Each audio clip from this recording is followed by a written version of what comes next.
everybody, Chef Sammy here, and today I am coming to you because it's February and that means Valentine's Day is right around the corner. So we're going to be making 3 recipes today that you can use at your next Valentine's Day brunch, or maybe just for someone special, or maybe even a Galentine's Day breakfast with your friends. I just love play on words, by the way. And so we have, like I said, 3 recipes that we're gonna make. We're gonna do our Cupid's hot chocolate in the Deluxe cooking blender. We're going to be making some fresh fruit salsa, and we're going to have some cinnamon and sugar baked chips to dip with that. And last but not least, a Valentine's Day breakfast is not complete without some bright pink pancakes. And we're gonna top that with some fresh whipped cream, maybe some sliced strawberries, and of course sprinkles. So stick with me and let's get cooking.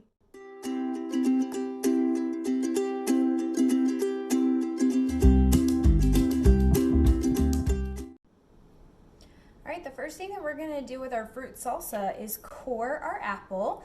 I've already peeled the apple, and I'm gonna go ahead and use the Pampered Chef corer to do that. It has these serrated, just the serrated end right here.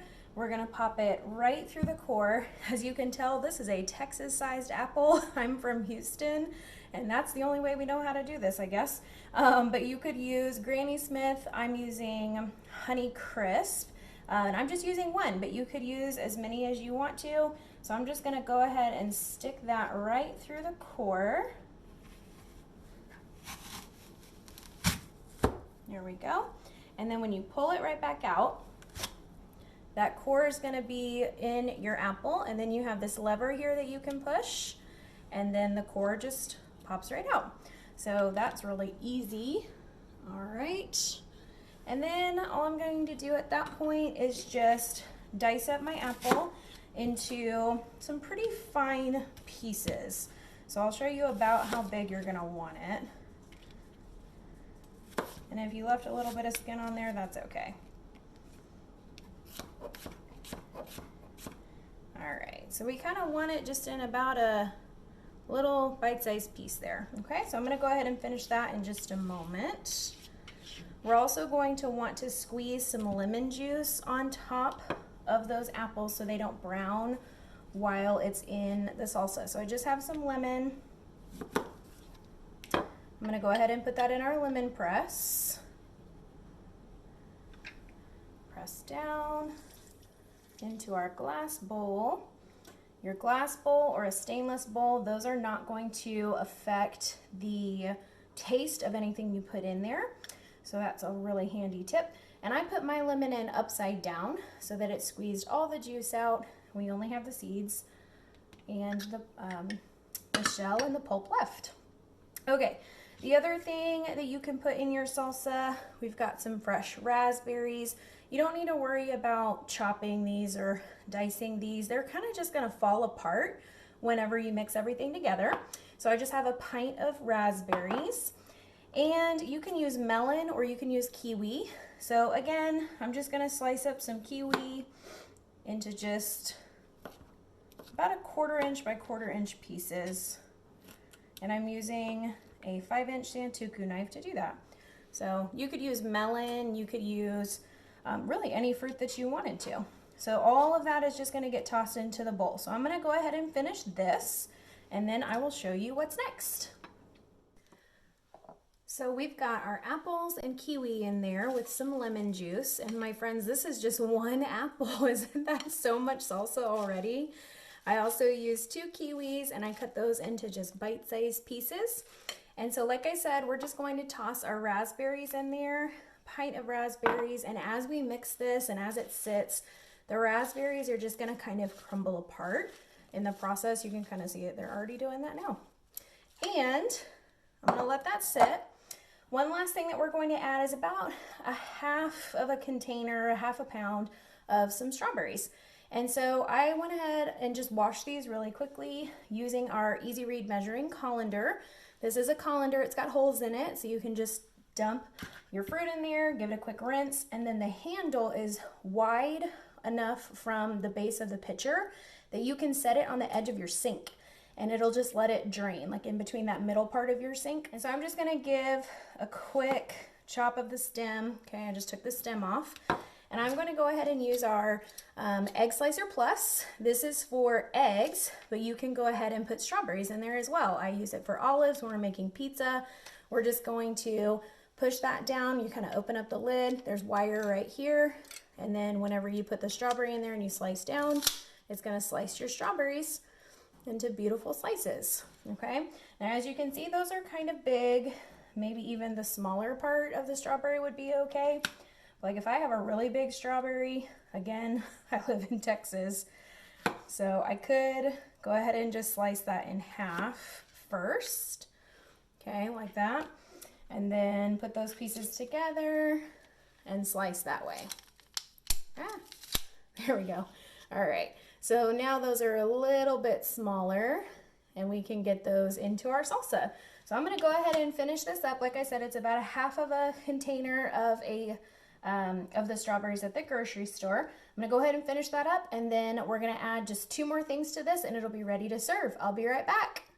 All right, so I just added my strawberries, and I've kind of been crushing up my raspberries as I combine everything. This is just, like I said, the fruit and the lemon juice, and now we're gonna add just 1 more thing to bring this all together. You could add 2 more things. What we're going to add, and we will continue to break apart those raspberries, is some, I have strawberry preserves, but you could use raspberry preserves. Even orange might taste pretty good in here. And so I have just 4 tablespoons, which is 1/4 of a cup. And that was in our measure all. So you can measure liquids on one side and solids in the other by just pulling down on this middle piece here. And this is great for honey or jam, peanut butter, just pops right out. Now you could, because I'm using strawberry, this has a little bit more sugar to it than other preserves.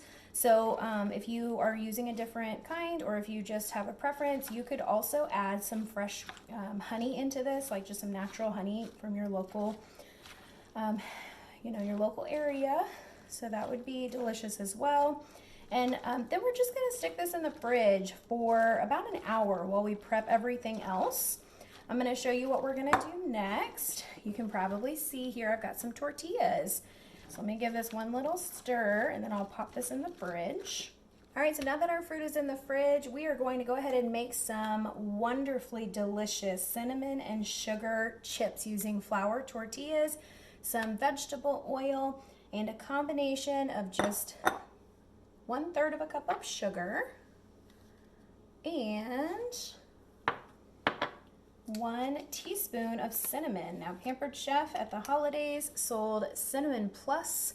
Cinnamon Plus is kind of a combination of, cinnamon and nutmeg, allspice. It's kind of like a pumpkin pie flavor. To me, it smells like Hobby Lobby. If I'm being perfectly honest, guys, it smells like Hobby Lobby. All right, so we're just gonna give that a quick little stir, and I'll show you what we're gonna do with it. We have this really beautiful powdered sugar shaker, also great for cinnamon and sugar. And it's just a container, I'll show you the inside, that I put my cinnamon and sugar in, and the lid screws on. It has this really great cover on the top, and it just has that mesh at the top so that you can just give it a little shake. And all we're gonna do is brush on some vegetable oil onto both sides of the tortilla and sprinkle on some cinnamon and sugar. We're going to bake these at 350 degrees. I am using my Pampered Chef stone because when you bake anything, your stone is going to be your best option. But you could use any baking sheet that you want, and it's totally up to you how much cinnamon and sugar you use. But that oil is just gonna hold everything on. So we're just gonna work at these about 2 or 3 at a time. Your kitchen will get messy. This is a really great way to include your kiddos in the kitchen. They would love to use this basting brush and paint on some oil and sprinkle that cinnamon and sugar on. And when it's all said and done, we're going to use our pizza cutter. There we go. And stack these up. You can cut them depending on the size of your tortillas. These tortillas are probably 8 or 9 inches. We're just going to use our pizza cutter and cut them into 1/8. I cut some already and baked some ahead of time to show you. And these I cut into 12ths. They were a little small because you want to be able to dip with them, right? So they came out looking like this, and I'm not sure if you can hear that, but they sound just like chips. So we're gonna go ahead and just line those on our stone and bake them for about 10 to 12 minutes, depending on how crispy you'd like them. So I've got the fruit salsa in the refrigerator, and I have some chips being made in the oven, and I am ready to start our hot chocolate. We are going to be making a recipe called Cupid's hot chocolate, and it is going to be using white chocolate chips and pink food coloring. And in order to make hot chocolate so that I can just push a button and walk away, I am going to be using our Deluxe cooking blender. And if you have not been introduced to our Deluxe cooking blender, let me just blow your mind for a minute. Our Deluxe cooking blender can do just that. It cooks. And so with the heating element at the bottom of the pitcher of this blender, the milk is going to come slowly to temperature so that the milk does not burn at the bottom of the blender. And then at the very end, we're going to be adding some white chocolate chips and some pink food coloring. We're gonna top it with some homemade whipped cream and even some pink sprinkles, and you are going to love this hot chocolate for your Valentine's Day treat. So we're going to start by turning the blender on the side. I have my blender sitting on a trivet, just a silicone trivet that Pampered Chef offers, and that'll just help dampen the noise. A lot of people say, how loud is your blender? And it does get pretty loud, but I will say having a silicone trivet at the bottom does help. We're going to add into the pitcher 4 cups of milk. What I love about the blender is that there are measurement markings on the side.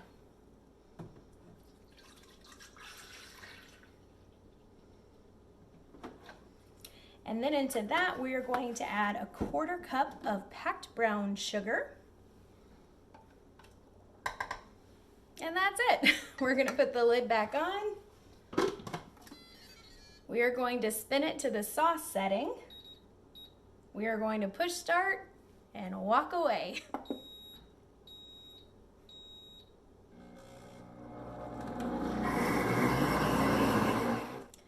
Now that our hot chocolate is busy in the Deluxe cooking blender, we're ready to make our pink pancakes. And to do that, I am going to use a new favorite tool of many, and that is the batter mixer and dispenser. This bad boy is going to do all the work for you. You're gonna pile your liquids and all of your solids up to make your pancakes into this dispenser. You're going to pump the handle. It's going to mix your batter together, and then at the bottom, there is a dispenser so that when you click the lever, you are going to dispense perfectly dispensed pancakes, perfect size, all the same size. It's going to blow your mind. So I'm gonna go ahead and pile everything into the batter mixer and dispenser, and I'll let you watch how this magic happens.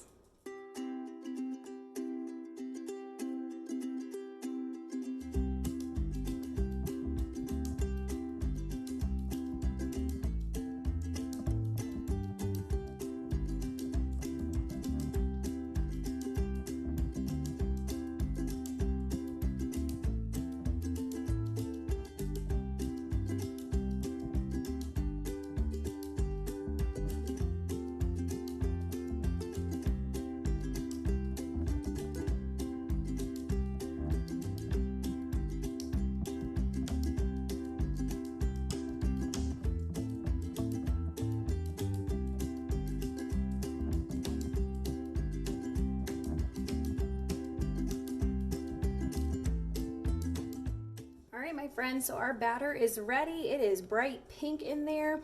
We're gonna go ahead and take this bottom part off, and I have the stove preheated to about a medium right now, medium heat, And I'm gonna go ahead and just kind of drizzle on some oil. This is just some canola oil. And then I am going to select the middle option for how big I want my pancakes to be.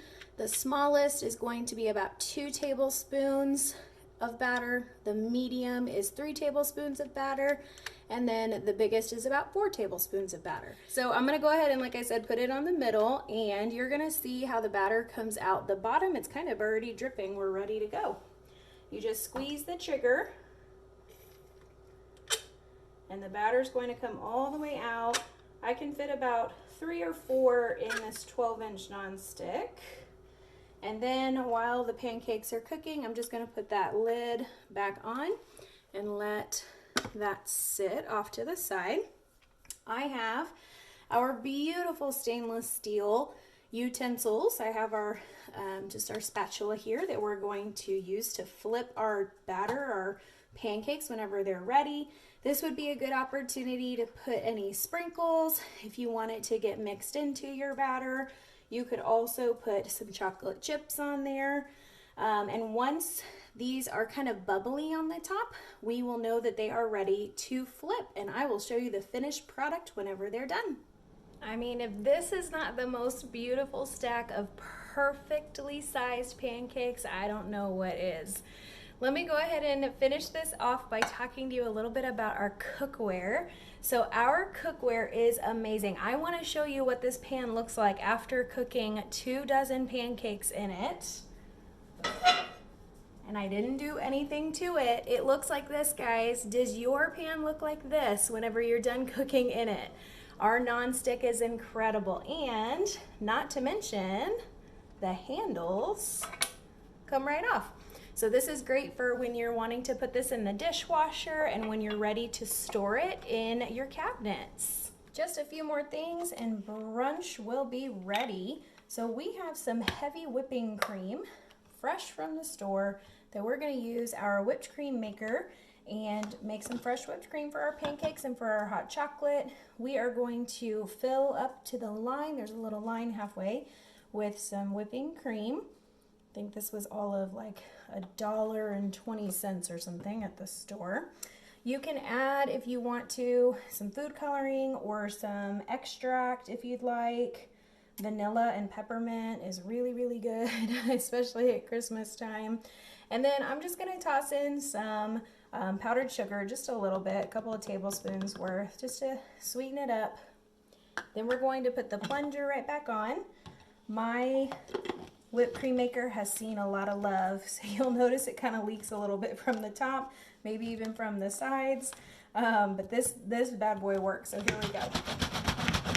You'll notice when it gets really hard to pump that it's coming to an end. All right, we're gonna pull the plunger all the way to the top, open it up, and we've got some beautiful whipped cream. Our hot chocolate is done. Now all we need to add are a few things. We need to add, of course, some pink food coloring to make it look like Cupid's hot chocolate, and some white chocolate chips. The recipe calls for about a cup of chocolate chips. That's going to be roughly 2/3 of a bag. You can just eyeball it. That's what I do. So we're gonna take the lid off. We're going to add probably 10 drops of food coloring. We might need to add a bit more. It depends on how pink you want your hot chocolate. And then, like I said, just eyeball your chocolate chips. We're gonna give that a little bit of a pulse. And I think the color looks good. This is kind of just a pale pink, but you could certainly add more color if you wanted to. You could even add a touch of red that might help just brighten that color a little bit more. And this is hot to the touch, so you're gonna wanna be really careful. Luckily, the handle is insulated, or not insulated, but it's got that plastic coating, so you're not gonna hurt yourself if you grab that. We'll pour these into some mugs, and we can top it with some whipped cream. Let me also show you our pancakes here. We're going to just put on a little dollop of our fresh whipped cream that we have. I mean, look at how amazing that looks. It looks like icing.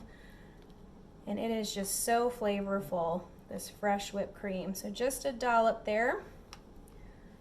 I have some leftover sliced strawberries. And that would be really pretty just as a garnish.